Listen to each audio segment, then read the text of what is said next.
Once again, my name is David Gikaria. We are here at Pangani Special Primary School on matters to do with education, and specifically bursaries that we normally give as an office, the Nakuru Town East Constituency CDF office.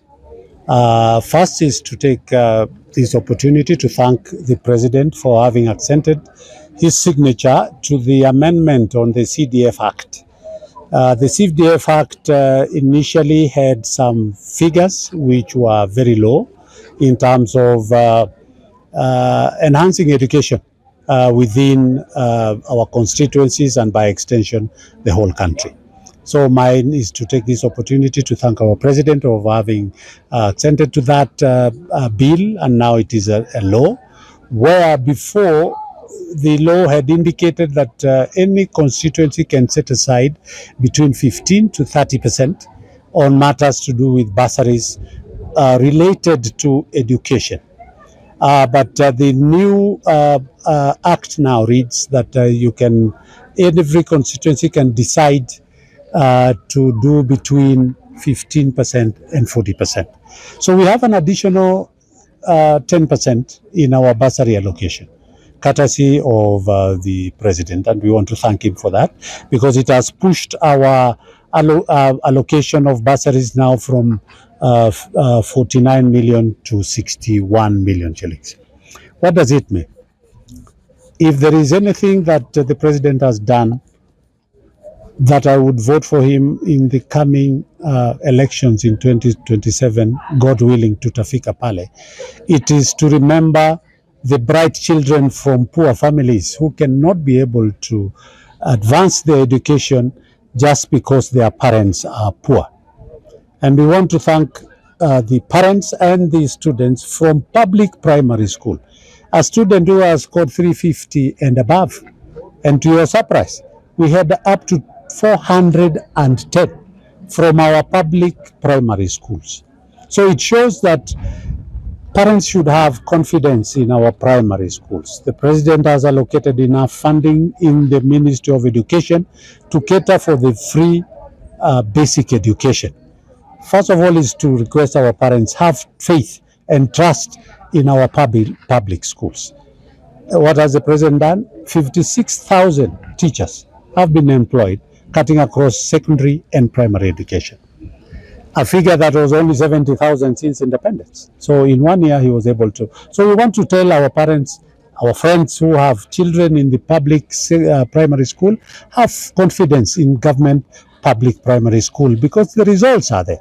And today it was a testimony of, we had over 100 students who are just fighting for 24 slots. So what have we done is that within the constituency, from here, this is Flamingo Ward, we are headed to Kivumbini Ward, later Biashara and the other two other wards.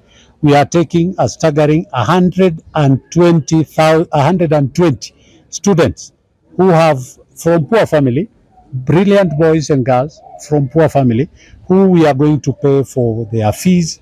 At least we thank God for the 4 years I'll be in the office. Thereafter, mambo itajipanga. So tunasema tumechukua in Flamingo peke yake tumechukua 24.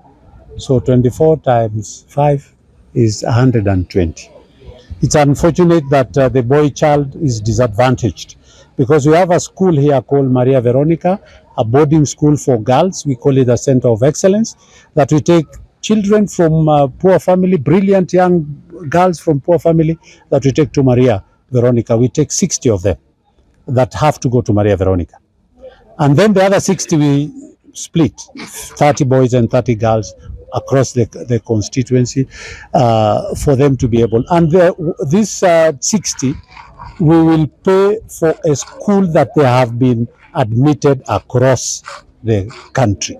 Whether they have been admitted in Mombasa, Kisumu, here in Nakuru, wherever, the 60, 30 boys and 30 girls, we are going to pay. So we have a record. Sometimes I hear people praising Equity Bank and doing for having, just because they have 120 across the country, as we have 120 within the constituency. One constituency out of 290. So you can imagine what will happen of the 290. That is how powerful CDF and specifically the bursary allocation is important. That if we have 120 times 290 constituencies, you can imagine the number of bright, brilliant young children from poor families whose fathers and parents cannot be able to afford secondary education are going to get education. And that is a thing that we are proud of. And I am proud also of our public primary schools. They have excelled. Of course, we have not lacked one or two students who are from private secondary primary schools. And these are parents whose kids are bright. Principal of a certain private schools notices the talent of this boy and the brilliance of this boy or girl, so they decided to pay. We should not condemn such boys because they were in a private primary school and they have scored brilliantly just because they were in a private school.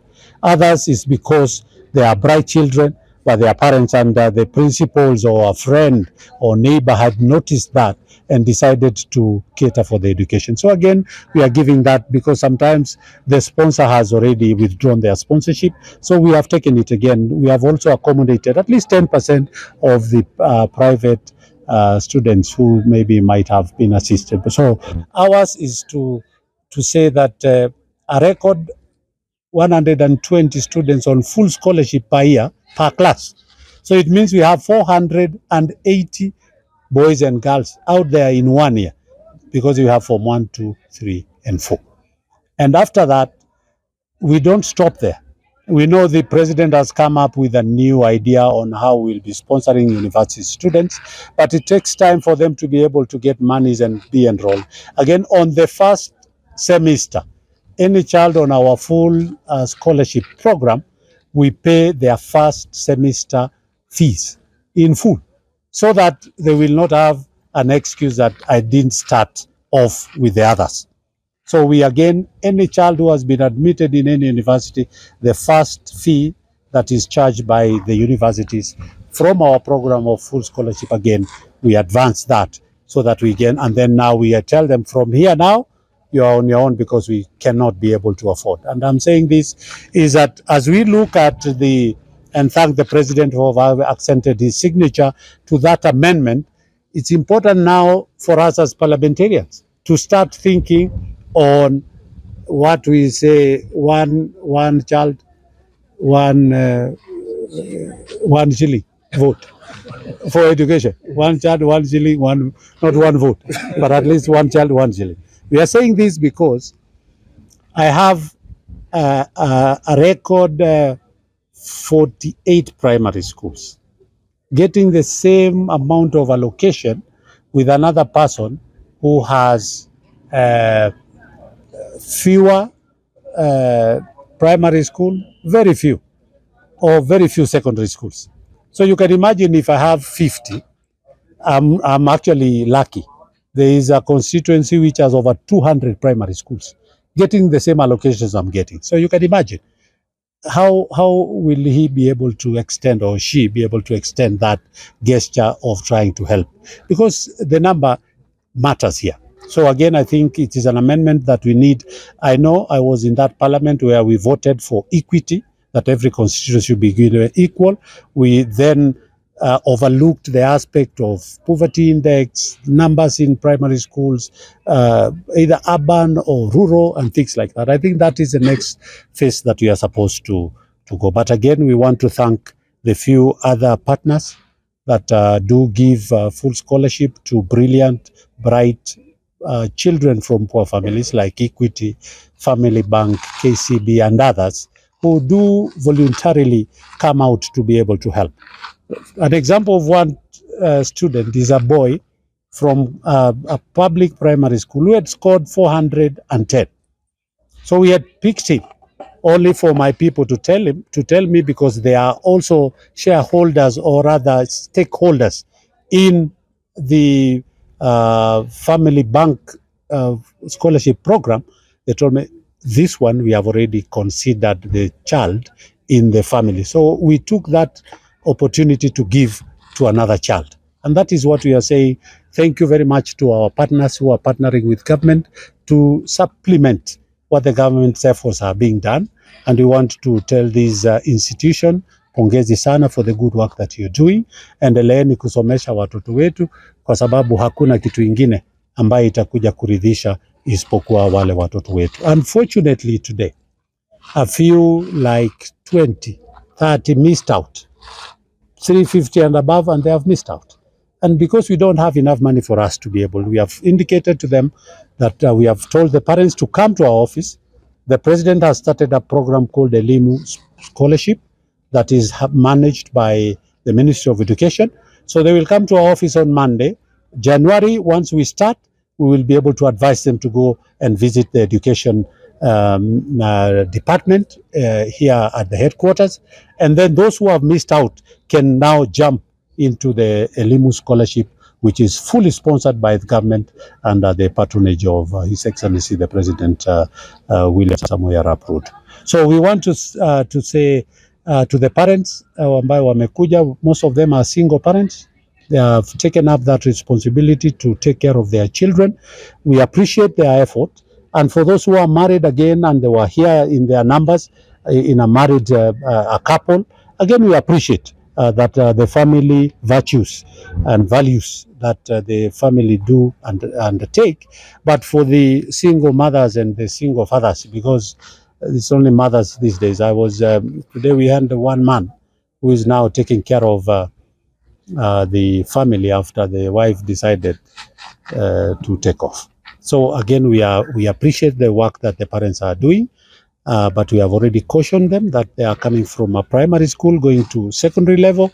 The environment is different than when they were in the primary school. So they need to take caution of who do they take as their pals and their friends.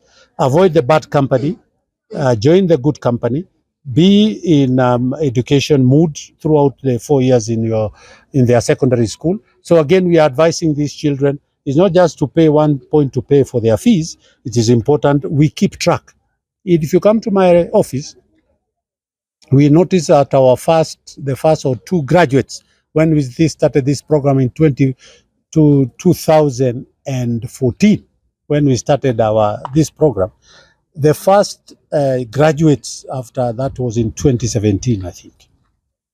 We noticed a child with 400 marks comes out at the secondary with a C+. I mean, 400 cannot be equated to C+. 400 should be something to do with an A minus. So we also noticed that, yes, despite us paying the school fees, then the parents and the students, they now take a back seat. They don't put a lot of effort. My fees is being paid. At the end of it, you have very, very poor results that do not advance them now to the university. So again, we have taken this opportunity to caution. After we are done with going around the constituency, we'll bring all the 120 now together with a motivational speaker, with a student who has already benefited from our program, and for them to be able to motivate the Form 1s who are going to Form 1 so that they can understand. Yes, we have one girl called, I think, Irene Jerry from St. John's. She's perfect, now doing her fourth year, final year at the university. We started with her at St. John's, and she's actually a role model of this program. And if you look at her and the way she talks to her colleagues who are joining this program, I think it goes a long way in advising the young girls and boys who are joining Form 1 to be mindful of that the government will pay, but what role do you do as a student and what role do you do as a parent? Again, those are some of the issues that we are trying to help.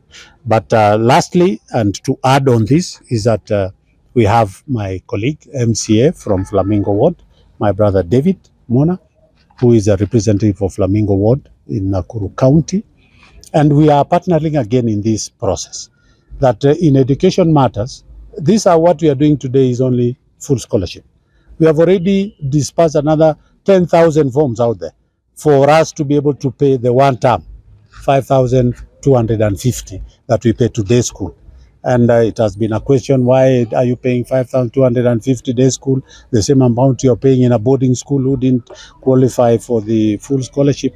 But again, we are saying scarcity of money is never enough, and we can only do the best we can with the much we have. So out of that, we have the program that the MCA has brought up through the office of the governor. The governor has also another program of scholarship. But I think it's also the high time that we liaise between us. If I pay first term, Muna can pay second term, and if the governor has another kitty, can pay the third term for the very same student. Because it is pointless to send a child in first term and maybe Muna pays second term, then third term is a struggle. And that child is in and out of school every time because of, but of course now that takes us to the other point of kwa nini mwalimu anafukuza mtoto shule na watoto wanaendelea kusoma bure. But that is another topic for another day. But we just want a student who is relaxed, everything has been paid, yani kuingia na kusoma na atupatie matokeo. To the teachers tumewaambia mara nyingi, as we don't take politics kwa walimu, we allow the teacher to do their work. Lakini matokeo na viboko itakuja siku ya matokeo. I know I have a secondary school here that 90% of the results is an E in Form 4. I mean, we cannot continue with that kind of business as usual in a school like that. 90% getting E, there is no difference between a child for 4 years and a child who never went to class. So again, we are also cautioning our teachers. As we pay, please don't put commercial issues in education. Kazi yako ni kufunza, funza watoto. Pahali kuna shida, kuja tushikane, tusaidiane to improve matokeo ya shule. I have 2 schools in my constituency, one in Menengai, another one in Nakuru East, terrible schools. And we cannot, of course, I have one mine that I started in Kimathi and Kivumbini. We have Kimathi Secondary School and Kivumbini. Since we started, but we started with a purpose. We started those schools with a child that has less than 150.